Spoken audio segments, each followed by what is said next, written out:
Анан эртең менен ошол 8 саат уктагандан кийин мен өзүм туруп эле бир 500 граммдан 700 граммга чейин суу ичем. Себеби организмдин мээнин 85% суудан турат. Демек, организмде канчалык суу көп болсо, биздин кан айлануубуз ошончолук тездейт. Ал эми кан айлануу канчалык тез болсо, мээдеги нейрондор ошончолук тез иштейт. Адам чарчабайт биринчиден.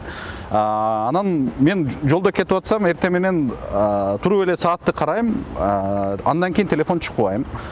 Жумушка кетип атсам, жумушка чейин 700-800 кадам болсо, ошол кадамымды санап барганга аракет жасайм. Себеби эмне себептен? Себеби бул ойдун бир жерге топтолуусуна өзүнүн таасирин тийгизет. Жумушка киргенден баштап мен таптакыр эстебейм, уйкуңуз келип, чарчап, желкеңиз ооруп, ушул сыяктуу процесстер аябай көп болот го. Менде андай процесстер таптакыр мындай болот, бирок өтө аз болот. Себеби мен өзүмдү эмне жумушка даярдап барам. Себеби мен чоң объемдогу, чоң көлөмдөгү информацияларды, маалыматтарды кабыл алганга даяр болуп калат.